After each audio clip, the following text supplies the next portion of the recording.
English Campfire. Have you ever taken a job and known within the first hour you'd made a terrible mistake? Oh, absolutely. That sinking feeling in your stomach is just the worst. Yeah, well, normally we analyze other people's documents on this deep dive, but today I am actually the main character. I am going to tell you the story of my own disastrous first day. I am so excited for this. You actually quit by 4:00 p.m., right? Like on the very first day. I did. It was a complete 8-hour meltdown, and we are going to use my trauma today to decode some essential workplace vocabulary. It is the perfect blueprint. We can look at all the jargon and the red flags so our listeners don't end up trapped in the wrong office themselves. Exactly. So it all starts with the bait, Yes. right? The job ad. I was looking for work, just scrolling online, and I saw a listing for a content coordinator. Okay, sounds normal so far. Right. But the ad specifically demanded a self-starter who thrives in a fast-paced environment. Oh, huge red flags. Okay, wait, fast-paced environment. What does that actually mean in the workplace? Well, on paper, it sounds exciting. But it usually means the company is just incredibly disorganized. Like, we work in a fast-paced environment, so you will always be stressed. Yeah, it's corporate code for everyone being constantly overloaded. And what about self-starter? Basically, it's someone who works without detailed instructions. Like, we need a self-starter because our managers don't have time to actually train you. Exactly. It means they lack the infrastructure to support you. Right. But, I just ignored those linguistic red flags. I applied. They called me back within 24 hours, and I accepted immediately. Which is another massive warning sign. When a company rushes you through the door like that, they aren't admiring your efficiency. They are trying to plug a leak on a sinking ship. I definitely know that now. Huh.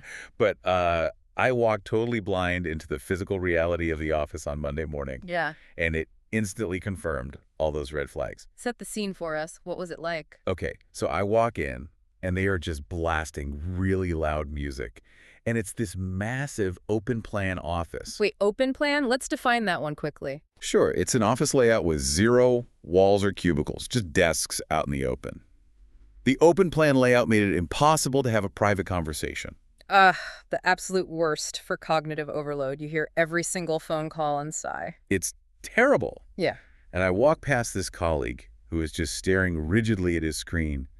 He refuses to even look away to acknowledge a new human being in the room. He's probably using a desperate defense mechanism to block out the noise. Probably. Mhm. And then, mounted on the wall, there is this giant neon sign that says, hustle, grind, repeat. Oh my gosh, that is so toxic it completely normalizes burnout. Right, I was already sweating. Then the manager, Marcus, comes over. He shakes my hand and just casually admits that the whole company is in a scramble. Okay, wait, scramble. What does that mean? It's a chaotic, urgent rush to get things, like the team was in a scramble to finish the project before the client arrived. Yeah, it basically means management failed to plan. Exactly. So Marcus tells me he's going to onboard me right then and there Hold on, to onboard. What does the verb mean here? to integrate and train a new employee. The HR department will onboard the new hires next Monday. And normally that process takes, what, a full week? At least. Yeah. But Marcus gave me exactly 11 minutes of onboarding. 11 minutes, huh? No. I am dead serious. He showed me 3 ancient software systems, dropped a giant pile of complex spreadsheets on my desk, and just walked away. Yeah. It was totally different from my job description. Okay, job description. That's a common one, but let's define it. It's the official written list of your responsibilities. My job description did not mention anything about cleaning the office. So it was a complete bait and switch? Completely. I was hired as a content coordinator, not a data analyst. And the worst part, he gave me a strict deadline of 4:00 p.m. for the spreadsheets. Okay, wait. Deadline. Let's give a quick example for that. It's the exact time or date a task must be finished. If we miss the Friday deadline, we will lose the contract. And you had zero context for what you were even doing. None at all. I was panicking. So I turned to the guy next to me, the one staring at his screen. Yeah. And I asked for help. And he just sighs and says he can't because he's underwater. Okay, wait. Underwater. What does that mean in an office? Because you aren't physically swimming. Oh, no.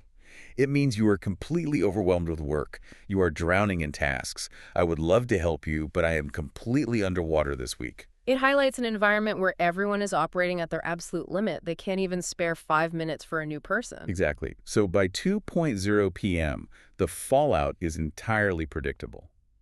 I realize I've already corrupted the data in 3 different spreadsheets. Oh. And worse, I accidentally fired off an unfinished email to an external client. I was actively damaging their reputation. The lack of training guarantees those kinds of operational errors. And just when I thought it couldn't get worse, Marcus drags me into a conference room to present the Q3 numbers to the broader team. Okay, pause. Q3, or a quarter.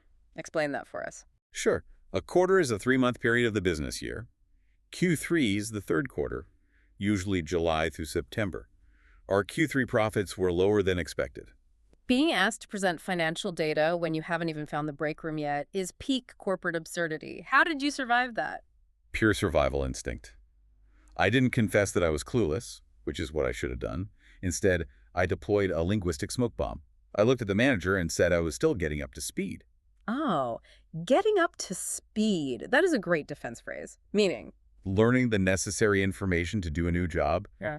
Give me a few days to get up to speed on the new software. It projects this illusion of forward momentum, masking the reality that you are completely lost. Exactly. And then I immediately followed it up by saying I would need to circle back on those numbers. Brilliant. Circle back. The classic corporate escape route. What's the example? It means to return to a conversation or a topic at a later time. I don't have the answer right now, so let's circle back tomorrow. By combining those two phrases, you successfully neutralized the threat and bought yourself roughly 10 minutes of breathing room. Yeah, but linguistic shields only buy you time. They don't erase the deadline. And by 4:00 p.m., that spreadsheet deadline arrived. So what did you do? I forced myself out of the conference room and went straight into an office bathroom stall for 7 minutes of deep existential reflection. Ah, yes. The bathroom epiphany. Exactly. Yeah. I was sitting there evaluating my entire professional future based on 8 hours of data. Society constantly conditions us to believe that quitting is a moral failure, right? The neon sign outside was literally telling me to hustle. I had to decide if I was going to tough it out. Okay, wait, tough it out. That's a really useful idiom? Yeah, it means to bravely endure a difficult situation instead of giving up. The hike was freezing, but we decided to tough it out. And it's so hard not to do that. We fall into the sunk cost fallacy. We think, well, I went through the interviews, I signed the tax forms, I should just stay. Exactly. But I realized that if I stayed, I would just be miserable. So I didn't tough it out. I walked out of the bathroom, went straight to Marcus, and told him I was going to resign. Okay, to resign, our last vocabulary word. Yes, to formally state that you are leaving a job permanently. She decided to resign after finding a much healthier workplace. You did it on day one. That is incredibly bold. Let's dissect the anatomy of this resignation. What did you actually say to him? I wanted to be totally professional. I said, the role as described and the role as it actually exists are quite different. I am not the right fit, and I am going to resign effective today. Wow. You didn't complain about the 11-minute onboarding or the terrible music. You just anchored it to the discrepancy in the job description. Right. I turned my subjective feeling of panic into an objective breach of contract. That is a masterclass in setting boundaries. By doing it immediately, you reclaimed all your leverage. What did Marcus say? He didn't argue at all. He simply said, I respect that. Because your logic was bulletproof. It really was. Yeah. And walking out to my car, my emotional state shifted completely. First, I felt a little embarrassed, obviously. Quitting on the first day means you have to explain it to your friends and family. Right. It's awkward. But that embarrassment faded in about a week. The dominant emotion was just immense, overwhelming relief. And that relief is the real return on investment. By taking decisive action, you saved yourself from months of chronic stress and poor work. Definitely. Well, before we wrap up the lessons from your ordeal, let's do a quick comprehension check for our listeners to see if they caught the details of the story. Oh, a quiz. I love it.